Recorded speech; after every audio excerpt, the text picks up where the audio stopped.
Kita lanjutkan kajian Safinatun Najah. Kita sampai di masuk bab sholat ya. Bismillahirrahmanirrahim. Alhamdulillahirabbil alamin. Allahumma shalli wa sallim ala sayyidina Muhammad wa ala ali sayyidina Muhammad. Nawaina ta'allum wa ta'lim wa tadhakkur wa tadhkir wa naf'a wal intifa' wal ifadah wal istifadah wal hath ala tamassuk bi kitabillah wa sunnati rasulih wa du'a ila al huda wa dalalah ala al khair ibtigha'a wajhillah wa mardatihi wa qurbih wa thawabih. Kita masuk ke bab sholat. Jadi apa yang kita pelajari selama ini dari mulai berkaitan dengan kesucian, berkaitan dengan masalah air, kemudian masalah tata cara wudhu, tata cara mandi besar, tata cara bertayamum. Kemudian kita juga sudah belajar masalah najis berbagi menjadi 3. Dan terakhir ditutup masalah haid dan nifas. Semua itu berkaitan dengan syarat-syarat sholat. Jadi pada hakikatnya pembahasan kesucian yang sudah kita bahas di pertemuan-pertemuan yang lalu itu muaranya ke arah sholat. Sebab untuk mendirikan sholat dia harus memenuhi syarat-syaratnya. Jadi sholat itu yang masyrut, syarat-syaratnya itu sebetulnya bukan merupakan pembagian dari sholat, karena syarat-syaratnya itu di luar sholat. Yang di dalam sholat itu rukun-rukunnya. Jadi sholat itu di dalamnya ada takbiratul ihram, ada ruku', ada sujud, ada duduk di antara sujud. Ruku' itu bukan sholat. Rukuk itu bagian dari sholat. Jadi yang dinamakan sholat itu rukunnya secara utuh. Nah, ini yang akan kita bahas masuk ke dalam bab sholatnya. Jadi kalau diumpamakan pekerjaannya adalah sholat. Untuk mengerjakan pekerjaan itu perlu syarat-syarat pada saat kita melamar pekerjaan. Melamar pekerjaannya itu yang sudah kita pelajari di pertemuan yang lalu ini, kesucian, masalah kesucian. Nah, sekarang pekerjaan yang akan kita lakukan setelah kita memahami pembahasan yang lalu itu adalah sholat ini. Ini pekerjaannya, ini yang sebenarnya, dan ini perintahnya yang di dalam Al-Quran Karim yang kita bahas di awal sekali rukun Islam setelah syahadat adalah mendirikan sholat. Nah, jadi sepanjang majelis kita selama ini baru membahas syarat-syarat untuk masuk ke rukun yang kedua di dalam Islam, yaitu mendirikan sholat. Nah, bab pertamanya masuk ke sholat, maksud saya bagian berikutnya adalah faslun a'dzarus sholat, uzurnya sholat atau uzur sholat. Uzur dalam bahasa Indonesia uzur. Uzur itu alasan yang bisa diterima. Uzur itu artinya alasan yang bisa diterima. A'dzar itu kata jamak dari uzur. Dalam bahasa Indonesia kata uzur itu berarti orang sudah tua. Orang kalau sudah uzur sudah tua. Orang kalau sudah uzur sudah tua, alasannya bisa diterima, yaitu tidak mampu melakukan kegiatan yang berat-berat. Nah, tapi dalam bahasa Arab sebetulnya arti uzur itu sebuah alasan untuk tidak melakukan sebuah kewajiban yang diterima.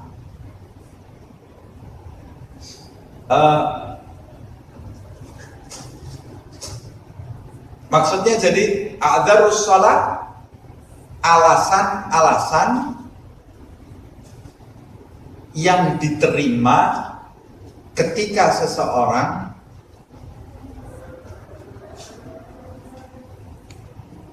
tidak melakukan sholat di waktunya. Ketika seseorang tidak melakukan sholat di waktunya. Sebab orang yang disebut mendirikan sholat adalah orang yang mendirikan sholat di waktunya.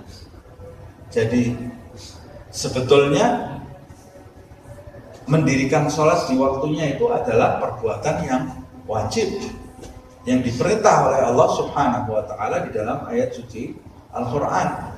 Hafidhu ala sholawat. Allah Subhanahu wa Ta'ala memerintahkan di dalam ayat suci Al-Quran, jagalah sholawat, itu sholat yaitu sholat fardu yang 5 itu. Nah, kata hafidhu itu adalah perintah wajib dari Allah Subhanahu wa Ta'ala. Barang siapa yang melalaikan sholatnya, yaitu 5 sholat yang dimaksud di dalam ayat tersebut, maka dia telah melanggar kewajiban dan dosanya sangat besar sekali di sisi Allah Subhanahu wa Ta'ala. Orang yang meninggalkan sholat 1 kali, maka namanya dan nama bapaknya ditulis di pintu api neraka. Dalam hadis disebutkan, 1 kali orang meninggalkan sholat, nama dia dan nama bapaknya ditulis di pintu api neraka, Fulan ibn Fulan tarikus sholat. Fulan bin Fulan meninggalkan sholat. Nah, belum lagi banyak hadis yang menjelaskan apa kerugian yang didapat oleh orang yang meninggalkan sholat subuh, sholat zuhur, terutama sholat asar yang disebut di dalam ayat itu hafidhu ala sholawati was sholatil wusta, dan jaga pula sholat al-wusta. Sholat al-wusta itu sholat yang di tengah, khilaf di antara para ulama apa itu sholat wusta. Itu disamarkan oleh Allah Subhanahu wa Ta'ala, tapi sholat wusta itu dipisah oleh Allah, menunjukkan itu sholat yang sangat penting sekali di antara 5 sholat itu. 5 sholat itu penting, dan yang terpenting adalah sholat wusta. Apa sholat wusta itu? Tidak dijelaskan oleh Allah di dalam Al-Quran, dan Nabi, di dalam sabda Nabi juga tidak dijelaskan. Ulama sendiri kemudian berbeda pendapat. Ada juga yang berpendapat sholat wusta itu adalah sholat asar, karena dia di tengah-tengah antara subuh, zuhur, dan maghrib dan isya. Ada juga yang berpendapat sholat wusta itu sholat maghrib, bukan sholat asar. Kenapa? Ya karena perintah sholat yang pertama kali dikerjakan oleh Rasulullah itu zuhur. Nabi itu turun dari Mi'raj habis subuh, menyampaikan perintah kewajiban sholat. Nabi mulai mendirikan sholatnya sholat zuhur bersama para sahabat. Makanya kalau kita lihat di kitab pembahasan mengenai 5 sholat, pasti dimulainya dulu sholat zuhur, karena Nabi pertama kali memulai sholat setelah diwajibkan itu sholat zuhur bersama para sahabat. Nah, kemudian disimpulkan berarti sholat wusta itu adalah sholat maghrib. Ada juga yang berpendapat sholat wusta itu adalah sholat subuh, karena sholat subuh itu waktunya paling jauh sendiri di antara sholat-sholat itu. Subuh itu sendiri. Kalau zuhur berdekatan dengan asar, maghrib berdekatan dengan isya, subuh sendiri. Mana yang betul? Wallahu a'lam. Semuanya betul. Yang penting kita meyakini saja ada sholat wusta. Nah, walaupun di dalam hadis orang yang meninggalkan sholat asar itu dosanya sangat besar sekali. Makanya hati-hati, terutama orang yang sering orang yang kerja di kantor, meeting terus ya. Atau orang yang ibu-ibu biasanya kalau jalan-jalan ke mall atau jalan-jalan kemana, kadang-kadang suka lupa sudah dekat maghrib, di tengah jalan tidak punya kesempatan mengerjakan sholat dengan benar. Jangan jadi kebiasaan hal seperti itu. Nah, sholat asar ini disebutkan di dalam riwayat, siapa yang ketinggalan sholat asar sekali, faka'annama wutira bi ahlihi wa malihi wa waladihi, kata Rasulullah. Orang yang ketinggalan sholat asar sekali, kerugiannya seperti orang yang kehilangan anak, pasangan, harta dalam sekejap. Hilang semua. Tahu dia tidak punya harta, tidak punya anak, tidak punya pasangan. Kalau itu terjadi betul, bisa gila ya orang. bisa stres orangnya. Tahu-tahu hilang, anaknya mati semua, pasangannya mati, hartanya lenyap. Wah, bisa hilang. Itu terjadi sama Nabi Ayub ya. Nabi Ayub itu diuji oleh Allah Subhanahu wa taala di dalam hadis, tapi tidak merubah keimanannya. Kita lanjutkan. Nah, perintah hafidhu berarti mengerjakan sholat itu tidak ada alasan apapun, harus fardu. Mengerjakannya dengan cara yang diperintah oleh Allah Subhanahu wa taala. Bukan seperti sebagian orang mengatakan itu kan di dalam ayat disebutkan innani anallahu la ilaha illa ana fa'budni wa aqimis salata li dzikri. Dalam ayat kan disebutkan dirikanlah sholat untuk mengingatku. Berarti kan yang penting itu mengingat. Sholatnya itu kurang penting. Yang penting kan intinya sholat itu mengingat. Ada orang yang punya pendapat seperti ini. Nah, berarti mulai sekarang saya ini bisa kok ingat terus kepada Allah Subhanahu wa taala. Jadi saya tidak perlu sholat lagi. Otaknya ini mikirnya dari mana ya. Nah, ada orang zaman sekarang ini sholatnya cuma ingat saja. Jadi dia duduk ini zikir ya. Ingat Allah Subhanahu wa taala. Kenapa? Karena sholat itu wajibu sholat dari zikri. Saya kan yang penting ingatnya. Jadi perintahnya itu pada hakikatnya zikir. Loh, justru di dalam ayat itu Allah Subhanahu wa taala menjelaskan cara berzikir yang benar itu adalah dengan menegakkan sholat. Atau di dalam penjelasan yang lain, sholat itu adalah pokok dari zikir. Pokok dari zikir adalah sholat. Makanya Nabi Muhammad SAW sampai menyebutkan di dalam hadis as-salatu mi'rajul mu'min. Salat itu adalah mi'rajnya orang yang beriman. Kita ketika salat itu mi'raj, berjumpa dengan Allah Subhanahu wa taala. Maka kita harus membuka hati bagaimana caranya kita ini suka dengan salat. Harus berusaha di dalam hati kita bagaimana caranya saya mengerjakan sholat ini bukan beban, tapi saya mengerjakan sholat dengan suka hati, dengan bahagia. Karena pada saat saya sholat itu, saya berjumpa dengan siapa? Berjumpa dengan pencipta Allah Subhanahu wa taala, berdialog dengan pencipta. Bagaimana saya mi'raj, berjumpa dengan pencipta, berdialog dengan pencipta, kok saya beban? Berarti yang rusak itu kita. Harusnya kita sholat itu bahagia. Tapi kenapa kita sholat kok masih beban? Karena ada banyak penyakit yang ada di dalam diri kita. Bagaimana saya sholat kok sambil mengingat waktu?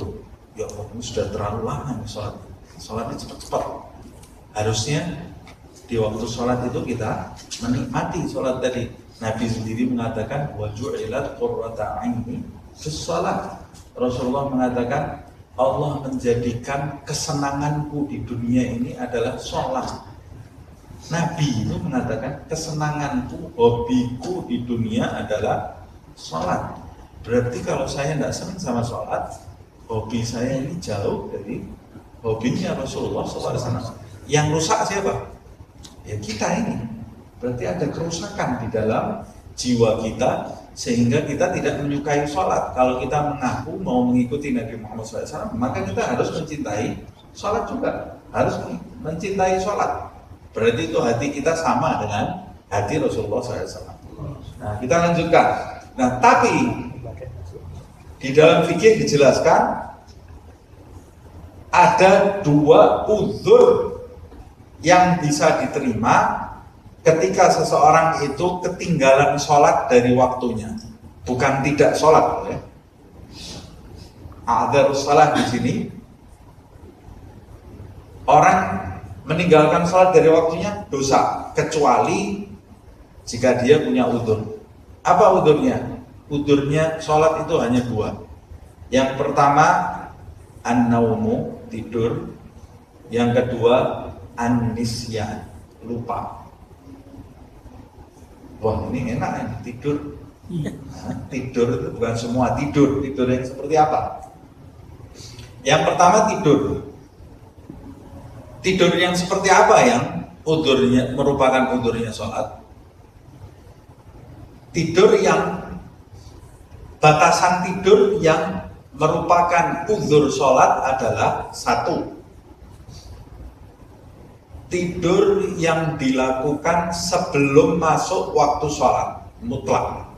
Ini adalah udzur yang diterima. Tidak ada perbedaan di antara ulama. Tidur yang terjadi sebelum masuk waktu sholat. Jadi kalau umpamanya dia tidur sebelum masuk waktu sholat, sampai masuk waktu sholat, sampai keluar waktu sholat dia masih tidur terus. Setelah keluar waktu sholat baru dia melek. Dosa tidak dia? Tidak berdosa. Tidak berdosa. Kenapa? Karena dia udzur. Dia mengalami udzur. Salah satu contohnya, saya tidur di malam hari sampai azan subuh, saya masih tetap tidur. Sampai keluar waktu subuh, saya masih tetap tidur. Saya bangun dari tidur, sudah terang matahari. Dosa atau tidak saya? Tidak berdosa. Karena namanya orang tidur itu, ya dia tidak bisa membangunkan dirinya sendiri. Orang yang tidur itu ya sudah tidak bisa berbuat apa-apa. Kecuali kalau adzan subuh terdengar, kemudian narik selimutnya lagi tidur. Nah itu sudah tidak sebelum tidur lagi. Kamu yang kedua tidurnya itu setelah adzan, gitu ya. Atau alarm berdering, alarmnya dipasang, sudah masuk waktunya subuh, dia dengar alarmnya, jalan kaki dimatikan alarmnya. Habis itu balik ke tempat tidur lagi, tidur terus bilang, saya tidak sadar, tidak sadar. Kamu bisa jalan kok tidak sadar. Nah, itu yang kamu tidur kedua, itu sudah bukan udzur lagi. Udzur yang udzur diterima adalah ketika kamu tidur sebelum masuk waktu. Ini mutlak. Yang kedua, termasuk tidur yang udzur, yang kedua adalah tidur setelah waktu. Setelah waktu ini, tidur setelah waktu, tapi dengan prasangka yang kuat, bahwa dia akan bangun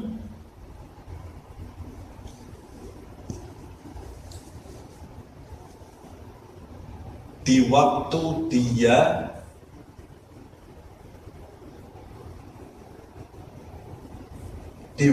yang dia bisa mengerjakan sholat secara lengkap sebelum keluar waktunya, maksudnya.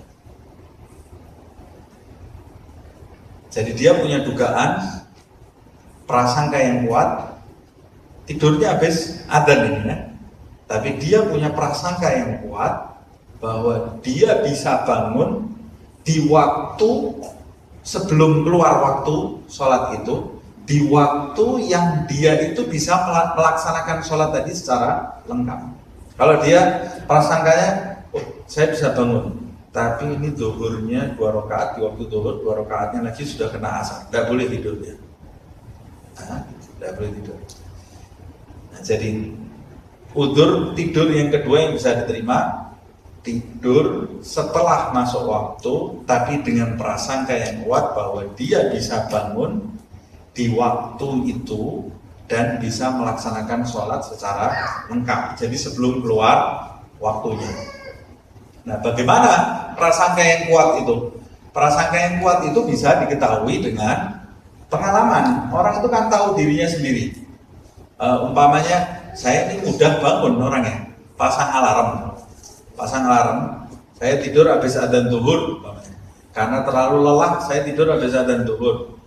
Kemudian saya pasang alarm, umpamanya adzan asar jam 3, saya pasang alarm 2:30 dan belum keluar waktu asar itu. Atau saya pasang alarm jam 2, saya tidur jam 12, 1, 2 jam cukup. Jam 2 saya bangun mau mengerjakan sholat zuhur. Dan saya tahu bahwa diri saya ini orang yang mudah bangun. Jadi itu punya prasangka kuat, saya bisa mengerjakan. Dan itu sudah teruji. Atau saya titip pesan dengan teman saya. Nanti jam 2 saya bangunkan. Saya tahu ini teman saya ini perhatian dengan sholat dan dia pasti akan membangunkan saya. Dan saya ini orang yang mudah dibangunkan dari tidur. Ternyata lewat waktu. Alarmnya terdengar, alarmnya berbunyi, saya tidak bangun dari tidur. Padahal biasanya bangun. Biasanya bangun, saya itu gampang, tidak sekali dua kali, ini sudah berhari-hari. Mungkin karena terlalu lelah pada saat itu lewat. Dosa atau tidak? Tidak berdosa. Tidak berdosa. Tapi apa yang harus dilakukan? Setelah dia bangun dari tidurnya, dia harus mengqadha sholatnya walaupun tidak diwajibkan mengqadha langsung, hanya disunahkan saja. Tidak diwajibkan langsung jam berapa saja dia bangun mengqadha sholat, enggak. Tapi sunnah, tapi sebaiknya segera diqadha, karena sholat itu kalau ditinggal ya utang. Itu pernah dialami oleh Nabi Muhammad SAW. Nabi sendiri pernah mengalami terlalu lelah dengan para sahabat di tengah perjalanan. Nabi tidur sampai disebutkan di dalam hadis itu ngorok tidurnya Nabi Muhammad SAW itu. Terdengar dengkuran Nabi Muhammad SAW. Sayyidina Umar itu sebelum waktu subuh sudah bangun, tapi mau membangunkan Nabi takut. Karena boleh jadi Nabi itu menerima wahyu saat dia tidur. Tapi Nabi juga tidak bangun-bangun. Jadi Sayyidina Umar itu duduk di depannya Nabi Muhammad SAW, tidak berani nyentuh Rasulullah SAW sampai matahari itu naik. Tidak sholat dia, nunggu Nabi Muhammad SAW ini ya. Sampai matahari itu naik, membakar panasnya, membakar pipi Rasulullah SAW. Nabi itu buka mata, langsung menegur Sayyidina Umar, kenapa kamu tidak membangunkan saya? Karena Nabi itu tidur matanya tapi tidak tidur hatinya. Jadi Nabi itu di waktu tidur dia itu dalam keadaan sadar. Beda dengan manusia biasa. Sebab kadang-kadang Nabi dan Rasul itu menerima wahyu dari Allah Subhanahu wa taala. Bagaimana kalau dia tidak sadar? Jadi dia sadar, dia tidur, dia tahu yang terjadi di sekelilingnya. Nabi itu. Tapi yang namanya tidur itu yang membangunkan bukan diri sendiri, yang membangunkan adalah Allah. Walaupun dia sadar tapi dia tidak bisa bangun. Rasulullah SAW. Nah akhirnya Rasulullah SAW tidak langsung sholat, keluar dari tempat itu karena kata Nabi tempat ini pernah dijatuhi azab oleh Allah Subhanahu wa taala, makanya aku tidur tidak bangun. Jadi tempat itu ada pengaruhnya juga. Nabi menyingkir dari tempat itu, keluar dari kawasan itu. Nabi kemudian mengerjakan sholat subuh berjamaah dengan sahabat. Padahal waktunya sudah masuk waktu duha. Nah ini berarti dari sini diterangkan qadha sholat itu wajib menurut mazhab Syafi'i. Qadha sholat itu wajib. Nah tapi kalau tidurnya ini masuk kategori udzur di dalam udzur yang diterima di dalam syar'i, dia wajib mengqadhanya tapi tidak wajib langsung. Nah, kalau tidurnya setelah masuk waktu sholat dan dia tidak yakin bisa bangun, dia sudah tahu, dia ini sudah berasa ini aku ini kalau ada bom di sebelah saja nggak bangun, ya susah. Bangunnya susah. Dia sudah yakin dia ini tidak bisa bangun. Walaupun belum keluar sholat, belum keluar waktu maksud saya. Dia tetap tidur. Dan bangun keluar waktu, udzurnya tidak diterima. Jadi apa yang terjadi? Yang terjadi pertama, tidurnya itu dinilai berdosa di dalam syariat. Jadi dia harus bertobat atas tidurnya dulu. Nah, tidurnya aja dosa. Hati-hati nih yang dengar adzan subuh terus tidur lagi. Hati-hati. Tidurnya aja itu sudah dosa. Tidurnya lagi. Jadi dengar adzan subuh, tidur lagi, tidurnya itu menit per menitnya dapat dosa dari Allah SWT. Hati-hati ini ya. Tidurnya dosa. Jadi dia bangun dari tidur kalau sudah keluar waktu itu pertama dia taubat kepada Allah atas tidurnya itu. Yang kedua, taubat kepada Allah Subhanahu wa taala atas sholat yang ketinggalan waktunya. Yang ketiga, setelah dua taubat ini, ketiga dia wajib mengqadha sholatnya fauran. Fauran itu secara langsung, kontan, tidak boleh menunda-nunda lagi. Jadi begitu bangun taubat kepada Allah Subhanahu wa taala, dia harus segera berwudu dan langsung segera mendirikan sholat yang dia tinggalkan tadi. Nah, makanya membangunkan orang yang tertidur, membangunkan orang yang tidur sebelum waktunya, ini tidurnya sebelum waktunya ya, itu hukumnya sunnah. Karena kalau dia lewat pun waktunya tidak berdosa ya. Nah, tidak berdosa. Tapi membangunkan orang yang tidur setelah waktu hukumnya wajib. Wajib. Jadi kalau di dalam rumah subuh kita bangunkan anak kita sholat subuh, ayo sholat subuh. Nah dia kan tidurnya dari sebelum waktu subuh. Yang pertama kali itu hukumnya sunnah, dapat pahala gitu. Nah, membangunkan pertama kali, membangunkan orang untuk subuh. Kalau dia sudah melek matanya, waktu subuh, iya, oh iya, saya mau bangun. Tidur lagi. Kalau dia tidur lagi, jadi wajib buat kita yang melek itu untuk membangunkan dia sholat subuh. Kalau dibangunkan lagi, melek lagi, tidur lagi, sudah selesai kewajiban kita. Urusan dia dengan Allah Subhanahu wa taala. Nah, jadi supaya kita tidak capek, timbulkan kesadaran bagi diri anak kita. Nah, kalau kamu tidak sholat, ya kamu seperti ini, dapat ini. Nah, sampaikan ke dia pentingnya sholat itu ya. Yang kedua, ini terakhir supaya jangan misah ini ya. Yang kedua adalah lupa. Misalnya kalau ngobrol kadang-kadang suka lupa. Yang kedua adalah lupa. Lupa, namanya orang lupa tidak ada hukumnya. Tapi lupa yang seperti apa? Lupa yang seperti apa? Nah, orang yang masuk waktu adzan, kemudian di hatinya sudah masuk waktu sholat, maksud saya, masuk waktu sholat, kemudian di hatinya sudah ada niat untuk melakukan sholat. Yang paling penting itu, setiap kita dengar adzan, hadirkan niat di dalam hati kita untuk melaksanakan sholat, supaya kalau umpamanya kita belum sempat melakukan sholat itu, tiba-tiba dicabut Israel, kita sudah dapat pahalanya orang yang sholat. Sudah dapat pahalanya orang yang sholat.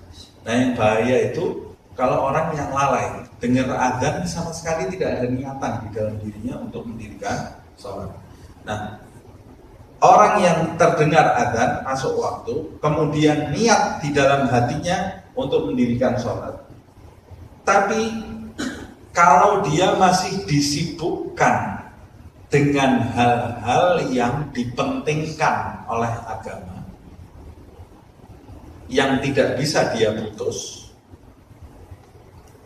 dia melanjutkan hal pekerjaan tersebut, lalu dia terlupa,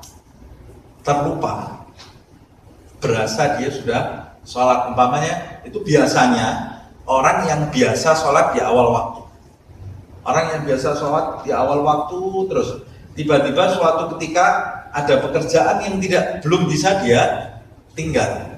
Biasanya suka lupa itu, karena dia sudah terbiasa sholatnya di awal waktu terus. Ya, tapi kalau orang yang biasa molor itu malah tidak mungkin lupa itu ya. Kalau lupa diketok kepalanya, pura-pura lupa saja. Nah, kalau sampai dia lupa, keluar waktu, dia baru ingat, dia tidak berdosa. Namanya orang lupa itu tidak ada hukumnya. Orang lupa, orang lupa puasa, tengah-tengah puasa makan bakso, gaduh-gaduh, minum es teh. Habis itu dia ingat, dosa enggak? Ya enggak dosa, namanya orang lupa. Tapi ya kebangetan ya lupanya sampai 2 porsi bakso sama gaduh-gaduh gitu ya. Nah, orang yang lupa tidak ada hukumnya. Tapi syaratnya pada saat dia lupa itu dia melakukan pekerjaan yang dipentingkan agama. Umpamanya baca kitab atau sedang melakukan pekerjaan yang wajib dia lakukan. Sebagai seorang suami umpamanya, dia masih melakukan pekerjaannya yang tidak bisa dia tinggal dan tidak ada niat bagi dia untuk meninggalkan sholat. Dia sudah niat mau melakukan sholat. Nah, tapi ini pekerjaannya tidak bisa dia tinggal. Ada pekerjaan yang memang tidak mungkin bisa ditinggal. Tidak bisa ditinggal. Kalau ditinggal bisa kacau ini. Nah, umpamanya satpam umpamanya. Dia masih waktunya jaga, kalau ditinggal kemalingan semuanya. Nah, atau orang jaga palang kereta, ditinggal, kecelakaan semua, mati semuanya, tidak bisa tinggal dia. Atau hal-hal yang semacam itu. Atau dokter sedang operasi, Allahu Akbar, saya tidak mau nunda-nunda sholat, bunuh orang dia. Ya sudah, harus diselesaikan dulu itu. Kan di dalam hatinya sudah ada niat mau mengerjakan sholat. Kalau umpamanya dia terlupa, ya sudah, tidak ada hukumnya. Tapi godok ada, godok, tapi tidak harus segera. Walaupun jika disegerakan bagus. Tapi kalau kelupaannya, walaupun adzan sudah ada niat mau sholat, nanggung sinetronnya belum selesai. Kurang sedikit ini, sinetron belum selesai. Tiba-tiba sampai waktu sholatnya tinggal 3 menit lagi. Dia wudhu sholat, Allahu Akbar, dapat 1 rakaat. Habis itu adzan. Dosa enggak dia? Dosa, harus bertobat. Sholatnya tadi sah enggak? Ya sah sholatnya. Yaitu dianggap seperti sebagian sudah masuk qadha sholat. Sebagian sudah qadha sholat. Kalau dia lalainya karena hal-hal yang tidak dipentingkan agama, seperti umpamanya main catur, itu orang main catur itu jadi lupa semua itu ya, atau main game, atau melakukan hal-hal lainnya yang tidak dipentingkan, jalan-jalan muter-muter di mall, tidak dipentingkan. Walaupun dia ketika adzan sudah niat mau mengerjakan sholat, dia tetap berdosa di hadapan Allah Subhanahu wa ta'ala. Loh, saya ini lupa, walaupun lupa. Karena kamu menunda sholat untuk sesuatu yang tidak dipentingkan di dalam agama. Atau menunda sholatnya untuk ngobrol yang tidak ada manfaatnya. Sehingga dia terlupa, tetap dosa di hadapan Allah Subhanahu wa ta'ala. Walaupun saya ini betul-betul lupa, iya tahu, betul-betul lupa. Tapi kamu tunda sholat kamu untuk sesuatu yang tidak dipentingkan oleh agama, apalagi ingat lebih mementingkan ngobrol. Ingat ini belum mengerjakan sholat ini dia, tapi lebih masih asyik ngobrolnya terus sampai tiba-tiba waktu sholatnya itu terputus, hilang waktu sholat ini, dosanya luar biasa. Nah, jangan sampai kita meninggalkan sholat, karena meninggalkan sholat itu termasuk dosa yang sangat besar di dalam agama ini, dan ada kerugian-kerugian yang disampaikan di dalam hadis Rasulullah SAW seperti yang saya sampaikan tadi. Semoga Allah Subhanahu wa ta'ala menjadikan kita termasuk orang-orang yang menjaga sholat, termasuk keluarga kita, anak-anak kita, pasangan hidup kita, orang-orang yang kita kenal, orang-orang yang mengenal kita. Semoga dijadikan orang-orang yang mengerjakan sholat, mendirikan sholat dengan benar, dan diterima sholatnya oleh Allah Subhanahu wa ta'ala. Amin ya rabbal alamin. Al-Fatihah.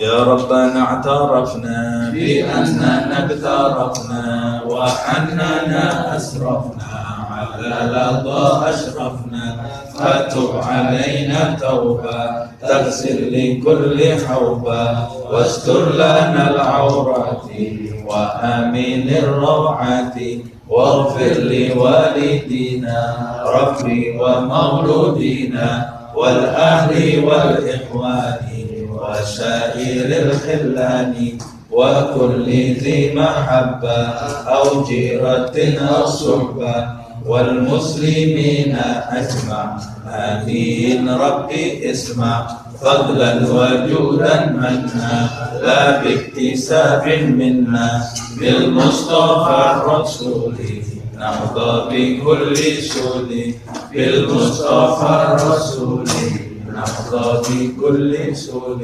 بالمصطفى الرسول نحظى بكل سود صلى وسلم ربي عليه عد الحب وآله وصحبه عداد طش السحب والحمد للإله في البدء والثناء سبحانك اللهم وبحمدك أشهد أن لا إله إلا أنت أستغفرك وأتوب إليك سبحان ربك رب العزة عما يصفون وسلام على المرسلين والحمد لله رب العالمين وعلى